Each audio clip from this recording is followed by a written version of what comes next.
mempersembahkan serial Sandiwara Radio Putri Cadar Biru. Putri Cadar Biru. Kanan dan kau kiri. Terhitung sejak hari ini, kalian berdua harus pergi meninggalkan Bukit Kacida maupun Istana Lembah Cacat selama jangka waktu 1 tahun. Pada saat itu, kau tidak boleh berjumpa denganku. Sebab setiap kalian berjumpa denganku sebelum habis masa hukuman itu, maka hari pertemuan itu merupakan hari pertama kau menjalani hukuman setahun lagi. Begitu seterusnya. Putri Cadar Biru. Sebuah sandiwara radio penuh tragedi menegangkan di kalangan rimba persilatan yang dikobarkan oleh seorang dara jelita akibat cinta yang kandas sebelum terbalas. Putri Cadar Biru, sebuah kisah menawan dengan latar belakang liku-liku perjuangan putra-putra Mataram dalam rangka mengusir penjajah kompeni dari bumi Jayakarta.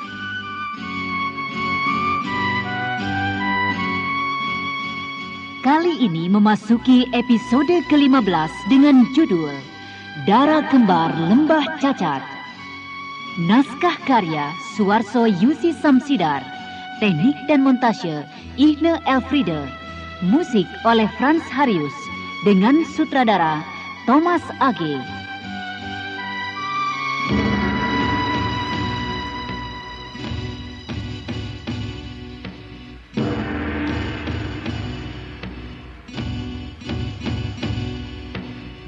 Pada seri yang ke-21 ini menampilkan Hana Pertiwi sebagai Putri Cadar Biru, Iwan Dahlan sebagai Anusa Gelang, Endah sebagai Buntung Kanan, Endang sebagai Buntung Kiri, Anita sebagai Nyai Sunggarani, dan pembawa cerita Neni Sumardi.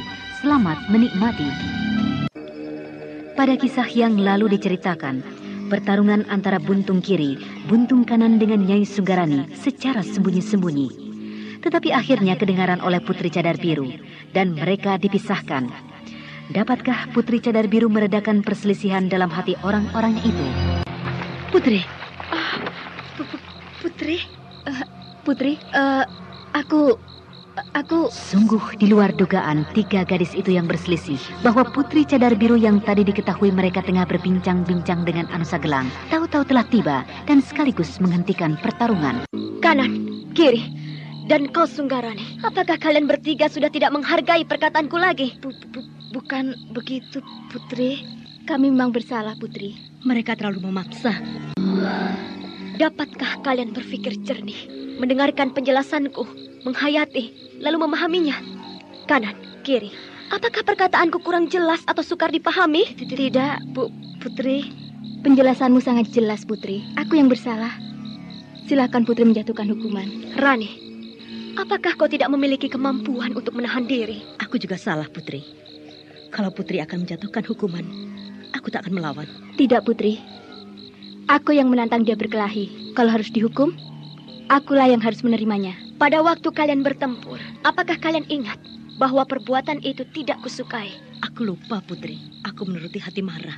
Putri, aku ingat, Putri, bahwa kau tidak mengizinkan aku bermusuhan dengan Nyai Sunggarani. Tetapi... Cukup! Apakah kalian tahu bahwa kalian bertempur untuk berebut pepesan kosong? Aku tahu, Putri. Aku tahu, Putri. Kanan, kiri. Kalian berdua telah sengaja melanggar apa yang kularang. Kalian harus dihukum. Putri, adik kiri tidak bersalah. Aku yang salah. Kalian berdua tidak usah saling membela. Keduanya bersalah dan keduanya harus terima hukuman. Berbicara tentang kesalahan, Putri, karena aku pun bertempur, maka aku pun bersalah. Hukuman untuk Kakang Mbok Kanan dan Kiri minta dibagi 3. Kau tidak usah bicara apa-apa, Rani. Kau pikir aku senang menghukum orang-orangku sendiri? Kanan dan kau kiri. Terhitung sejak hari ini, kalian berdua harus pergi meninggalkan Bukit Kacida maupun Istana Lembah Cacat selama jangka waktu 1 tahun. Pada saat itu, kau tidak boleh berjumpa denganku. Sebab setiap kalian berjumpa denganku sebelum habis masa hukuman itu, maka hari pertemuan itu merupakan hari pertama kau menjalani hukuman setahun lagi. Begitu seterusnya. Putri, apakah itu tidak berkelebihan? Mengapa harus tidak boleh berjumpa denganmu, Putri? Kakang Anusa tidak tahu apa-apa. Baik, Putri. Baiklah, Putri. Kami menerima hukuman itu. Kami mohon pamit. Jagalah dirimu baik-baik, Putri. Dengan gerakan lincah, buntung kanan dan buntung kiri melompat-lompat menjauh dengan cepat. Hanya beberapa saat saja, suara langkah mereka sudah tidak terdengar lagi.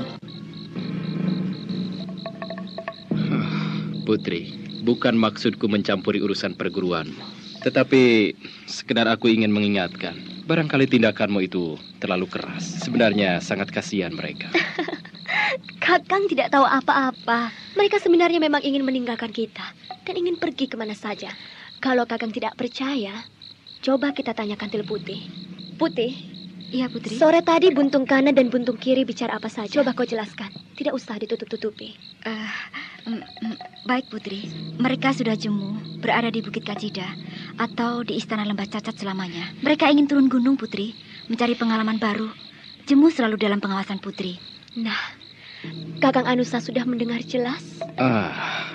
Mengapa begitu? Mengapa sebelumnya kau tidak mengatakannya kepada aku, Putri? Jadi sebenarnya, aku malah memberikan izin kepada mereka untuk turun gunung.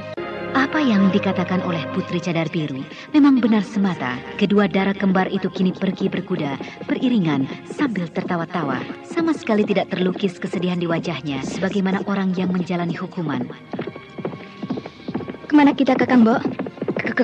Kemana saja. Yang penting, kukira Putri sudah tidak begitu membutuhkan kita, Kakang Bo. Sudah ada pendekar Grojogan Sewu, ada Sunggarani dan Kantil Putih. Sekali waktu, kita juga ingin mencari pengalaman baru seperti yang lain. Menurut kau, apa Putri tahu kalau kita sengaja? Putri sangat cerdik, Kakang Bo. Urusan mudah seperti itu, mana bisa mengelabui dia. Tadi Kakang Bo melihat, memperhatikan muka Putri atau tidak. Sama sekali tidak terlukis kemarahan, bukan? Kalau tak salah dugaanku, bahkan dia menyembunyikan senyuman, bukan? Betul. Kakang Bo, di depan ada kali.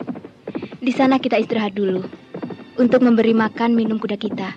Dan kita pun perlu istirahat. Boleh?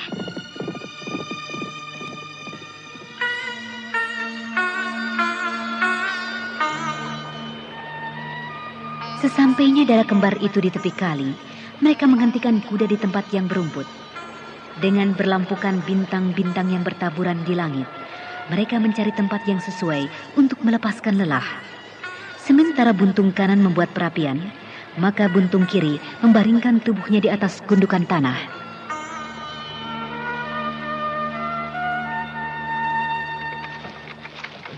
Berapa usia kita, Kakang Bo? Hampir 22. Kakang Bo, besok pagi kita mau kemana? Apakah ke Gebang Keret? Buat apa? Anom taling tolol itu sudah kegilaan romanis. Atau barangkali ke Lembah Kunyit? Tidak mau. Tidak sudi. Tapi benar juga, Kakang Bo Kanan. Pemuda sombong bernama Suling Perak itu adalah adik Putri. Lagi pula dia sudah berada bersama Dewi Kunir. Lebih baik, aku tahu kemana yang paling cocok, Kakang Bo. Ya, coba kau katakan. Pokoknya aku tahu. Ya, coba kau katakan. Tidak mau. Pokoknya besok saja ku katakan. Waktu kita berangkat ke sana. Jangan bohong. Kemana, ayo? Dari sini, kira-kira 1 dari perjalanan berkuda. Tempat itu pernah kita datangi berdua waktu kita mencari pembunuh adik Kantil Biru. Coba, terkaanku salah atau tidak? Salah. Kalau salah, kenapa Kakang Mbok tertawa? Tapi dia itu musuh. Mana boleh kita berteman dengan mereka. Jangan salah, Kakang Mbok. Yang musuh adalah guru mereka. Orang bernama Sankertilak itu diduga yang telah membunuh adik Kantil Biru. Tetapi kedua muridnya, apa salah? Kedua murid bernama Kimijil dan Kimekatru itu. Apalagi kita ini sedang menjalani hukuman. Boleh dikatakan kita separuh lebih bukanlah orang Istana Lembah Cacat. Tidak boleh begitu. Habis? Apakah kalau aku ke sana, Kakang Mbok tidak mau ikut?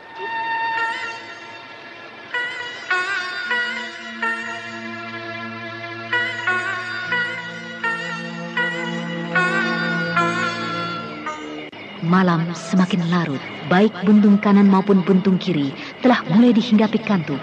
Ketika mereka tiba-tiba dikejutkan oleh kedatangan seseorang yang tiba-tiba saja muncul terengah-engah membawa sebuah buntalan. Kau?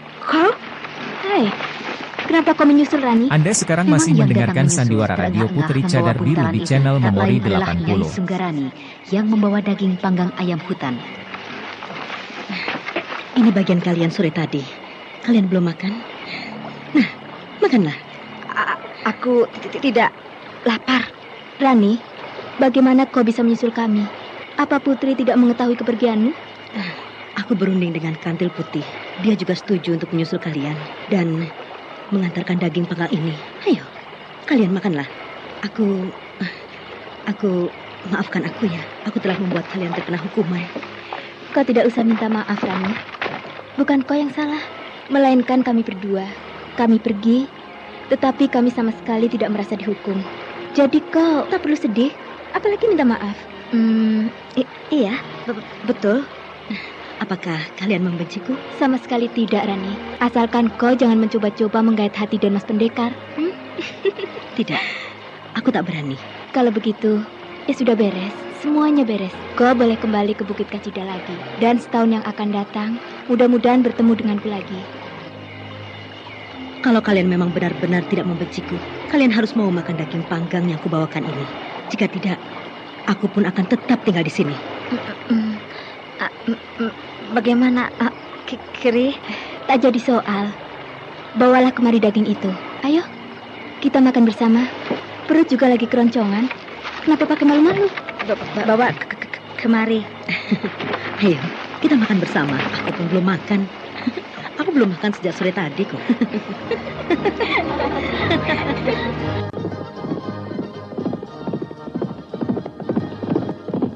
Ayo Kakang Mbok, kita langsung ke sana. Dengan kecepatan seperti ini, tidak sampai setengah hari kita akan memasuki Kademangan Pamanukan. Bagaimana kalau mereka tidak ada di tempat? Syukur-syukur kalau bertemu di jalanan. Dengan hati riang, kedua darah kembar itu meninggalkan hutan tempat mereka bermalam menuju Kademangan Pamanukan. Sementara itu di sebuah warung, tampak tengah ngobrol dengan asik Elang Johar yang ditemani dua orang murid Sang Kertilak, Kimijil dan Kimegatu.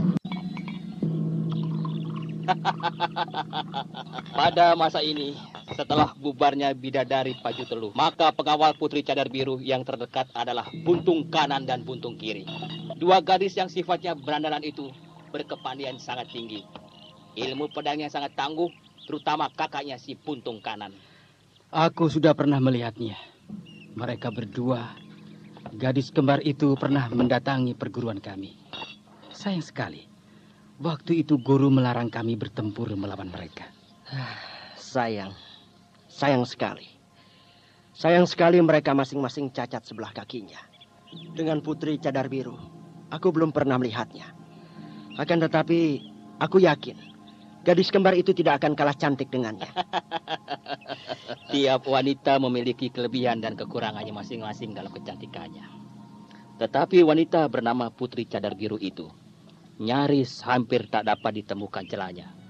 Begitu sempurna, seakan dia adalah seorang bidadari. Hanya satu cacatnya, tidak jatuh cinta kepadaku.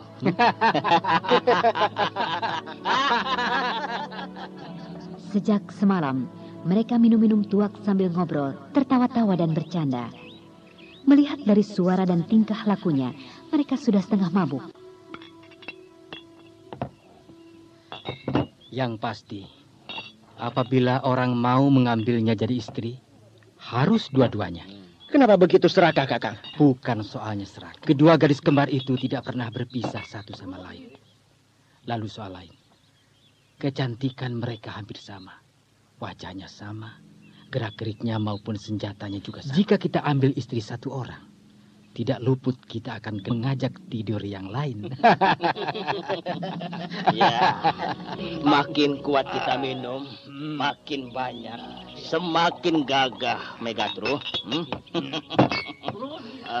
Di kalangan rimba persilatan, orang yang takut minum tuak sebentar saja sudah mabuk. Dia itu disebut banci. Mijil, lihat kakakmu. Pantas kalau jadi kekasih gadis kembar Lembah Cacat itu. Kakang Elang Johar benar, Guru. Guru sehari-hari menghabiskan satu tahang. Tapi soal gadis Lembah Cacat itu, apakah mungkin majikannya membiarkan hubungan kita? Kang Mas Elang, aku tidak mabuk, Kang Mas. Aku mau bicara sungguh-sungguh. Kakang dan aku pernah sekali bertemu dengan dua gadis kembar yang perkasa itu. Dalam sekali pertemuan itu, terus terang kami berdua menyukai gadis-gadis itu. Meskipun mereka buntung? Ya, apa halangannya? Toh yang buntung hanya kakinya. Sedangkan mereka buntung saja. Belum tentu sudi terhadap orang-orang seperti aku dan Kakang Megatru. Kalian ini bicara sungguh-sungguh atau berkelakar? Mana berani aku berguyon di depanmu, Kakang Mas. Kalau kami sungguh-sungguh, apakah Kakang Mas bisa membantu? Kami dengar hubungan Kakang Mas dengan orang-orang Lembah Cacat cukup baik. Memang, betul. Meskipun sampai jadi uban seluruh rambut kalian, tanpa bantuanku, tak mungkin kalian akan mendapatkan gadis itu. Mendengar penuturan kedua lawan bicaranya itu, Elang Johar yang pada dasarnya berwatak licik, lantas timbul akal bulusnya. Tadi malam, waktu aku mencuri dengar percakapan kedua darah putung itu, mereka sendiri juga menyukai kedua murid perguruan Pamanukan ini. Aku harus bisa memanfaatkan hal ini. Sobat Megatruh dan Komicil, dengan mengingat akan hubungan baikku dengan guru kalian, aku bersedia membantu, tetapi dengan satu syarat. Apakah Kakang Mas Elang menginginkan tebusan barang harta benda? Tinggal bicara. Asalkan syaratmu tidak terlalu berat, Kakang. Mungkin aku bisa memenuhinya. Silakan kau bicara, Kakang Mas. Kalian anggap apa aku ini? Orang rimba persilatan seperti aku. Untuk apa harta benda? Maaf. Ataukah kau ingin aku mengerjakan sesuatu? Kakang Mas Elang, kecuali harta benda, barang lain tentu saja kami tak punya. Paling-paling tenagaku. Apakah Kakang Mas Elang mau mempergunakan tenagaku? Sudahlah. Kalau dipikir-pikir, memang akhirnya aku butuh juga bantuan kalian. Begini, buntung kanan dan buntung kiri itu, kedua-duanya adalah kesayangan Putri Cadar Biru. Kalian akan bisa mendapatkan keduanya, asalkan kalian bisa memberikan kepadaku kitab pusaka pusaran angin Dewi. Kitab pusaka pusaran angin Dewi? Ya. Mana mungkin itu kami bisa memperolehnya? Bukankah kitab pusaka itu milik Putri Cadar Biru? Jangankan aku merampas dari wanita itu, sedangkan mendekat saja, belum tentu aku sanggup, Kakang. Ya, betul. Mana mungkin? Aku memberi syarat bukan berarti aku tidak mempertimbangkan keadaan kalian berdua. Untuk merampas barang pusaka itu dari Putri Cadar Biru, barangkali hanya aku yang mampu. Itu pun kalau Putri Cadar Biru tidak selalu dikawal orang-orangnya. Namun begitu, kalau kalian sudah jadi suami buntung kanan dan buntung kiri, apakah kalian masih bingung? Benar juga. Apa maksud Kakang Mas Elang? Aku harus minta gadis itu mencuri barang pusaka itu? Ya, sanggup apa tidak kalian? Adik Mijil. Asalkan mendapatkan gadis kembar itu. Boleh juga. Baiklah Kakang Mas Elang, aku bersedia. Bagus. Begitulah baru laki-laki namanya. Tapi ingat, kalian berjanji dengan Elang Johar yang dikenal dengan nama pemuda suling perak. Setelah aku memenuhi janjiku, kalian tidak boleh, tidak harus memenuhi janji juga. Kalau tidak... Iya, kalau tidak mau, dia tidak mau mencuri barang itu dari majikannya. Bisa gawat. Sebenarnya pemuda bernama Elang Johar ini pun terlalu berat memberikan persyaratan. Mencuri kitab pusaka dari tangan Putri Cadar Biru. Bukankah itu berarti menjual nyawa secara mudah? Tapi kupikir orang ini pun berhati licik. Harus dibalas licik juga. Asalkan aku sudah mendapatkan gadis kembar itu, urusan nanti. Ya, bagaimana nanti saja setelah gadis itu jadi istriku. Toh, dia tidak akan membiarkan aku dicelakai orang. Bagaimana Micil? Mengapa diam saja? Apakah syaratku terlalu berat? Atau aku mengambil untung terlalu besar? Anda sekarang bukan masih begitu, mendengarkan Kakak. Sandiwara Aku Radio sudah Putri membayangkan Cadar Biru di perjanjian channel dengan Memori gadis itu. 80. Tentang persyaratan itu, kukira tidak terlalu berat.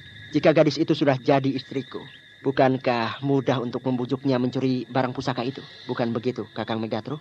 Betul. Memang harus begitu. Baiklah kalau begitu. Itu dia mereka. Aku harus segera meninggalkan dua orang murid tolol ini. Seakan-akan aku akan menjemput buntung kanan dan buntung kiri. Tah, kalian tunggu di sini. Aku akan sambut dua gadis itu. Semuanya akan segera beres. Nah, sampai bertemu lagi.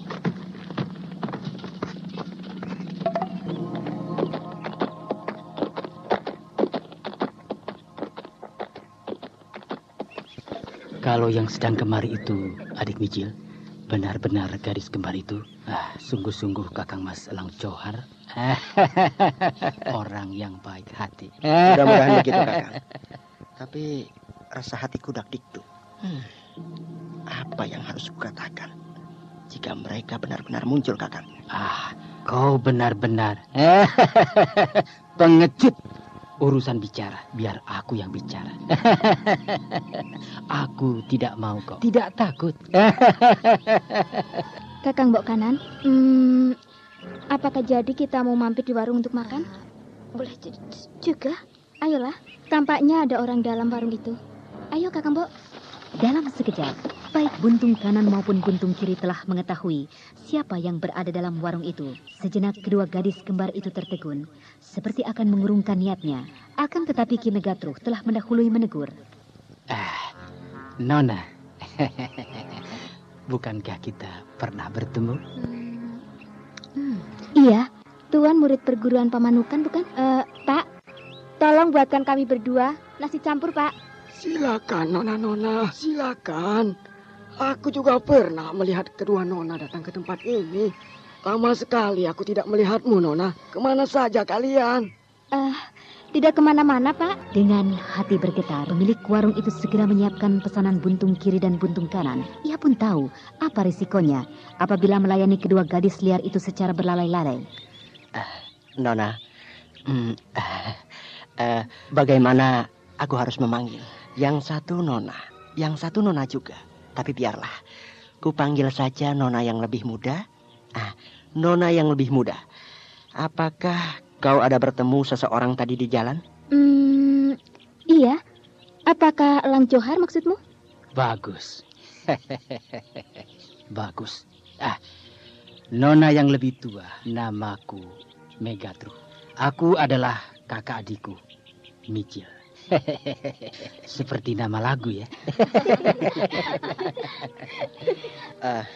Kakang Megatruh, sebaiknya kita tidak mengganggu kedua nona ini yang sedang mau makan. Mari kita tunggu di luar saja, Kakang. Loh, kenapa?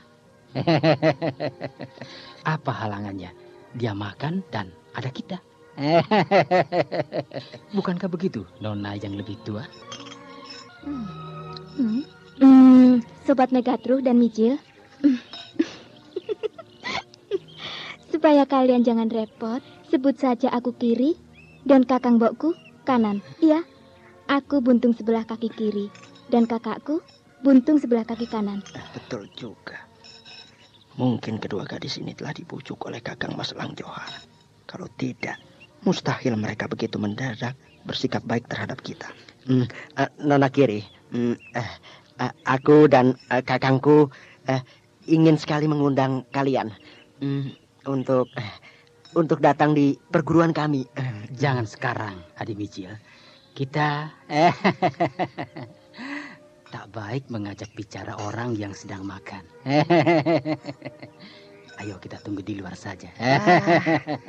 Tadi kakang sendiri yang tidak setuju pergi keluar. Sekarang malahan kakang juga yang menganjurkan. Ayolah. Nona kiri, sudikah kau dan kakakmu singgah barang sesaat di pintu perguruanku?